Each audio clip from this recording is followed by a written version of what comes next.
Vietnam के prime minister फम मिन चिन से मिले गौतम अडानी। गौतम अडानी ने बोला कि मैं 10 अरब डॉलर की इन्वेस्टमेंट करना चाहूंगा वियतनाम में अगले 10 साल में। कंपेयर करते इंडिया से तो 500 बिलियन डॉलर्स उनकी इकोनॉमी है, हमारी कोई 4 बिलियन डॉलर्स पे टच कर रही है।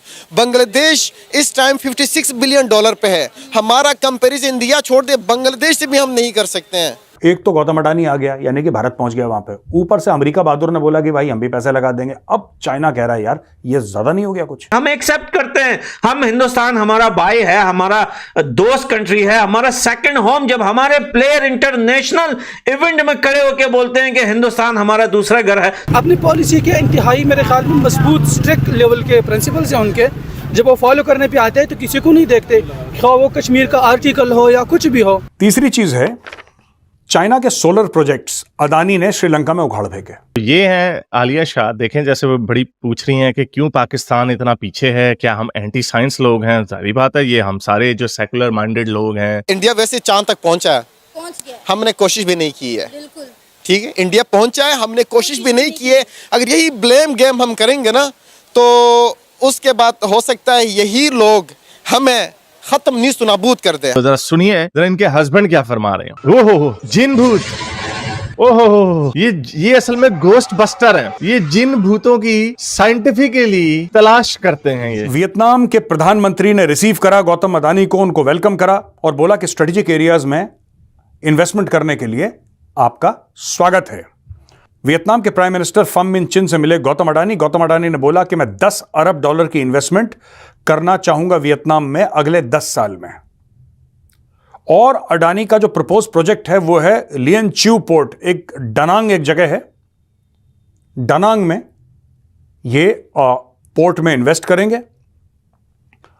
जो प्राइम मिनिस्टर हैं उन्होंने बोला है कि एडवांस टेक्नोलॉजी और मॉडर्न मैनेजमेंट को मैं इंकरेज करता हूं, आप आइए, आपका बहुत बहुत स्वागत है अडानी साहब।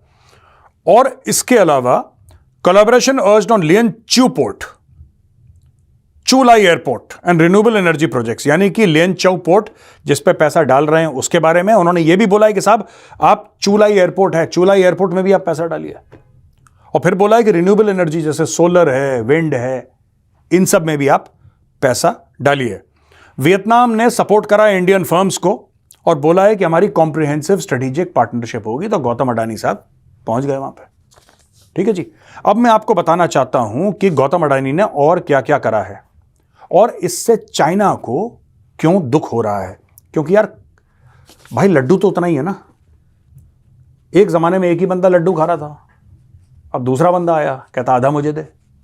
अब जो पहले सिर्फ पूरा लड्डू डकार रहा था उसको तो प्रॉब्लम होगी कि ये कौन आ गया, भारत से कौन आ गया, इंडिया से जो कह रहा है कि आधा लड्डू दे रहे।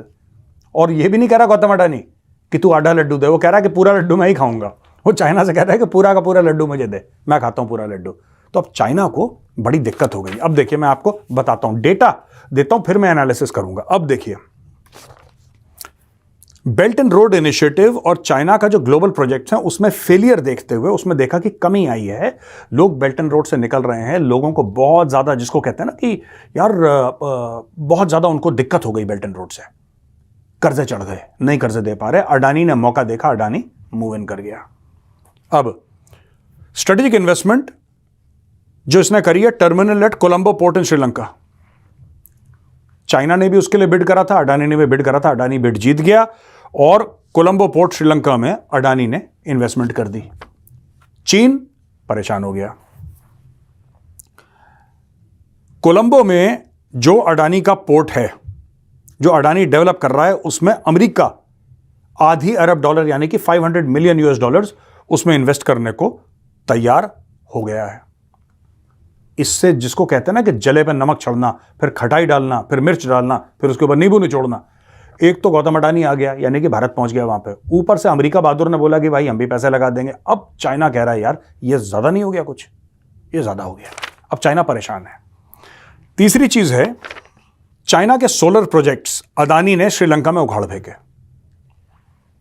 और वहां पे खुद जाके बैठ गया। चौथा हाइफा पोर्ट इन इजराइल, ये बहुत मोटी बात है, बड़ी बात है। हाइफा पोर्ट इसको चाइना भी लेना चाह रहा था और शंघाई इंटरनेशनल पोर्ट ग्रुप ये ऑलरेडी एक पोर्ट को हाइफा के पास ऑपरेट करता है।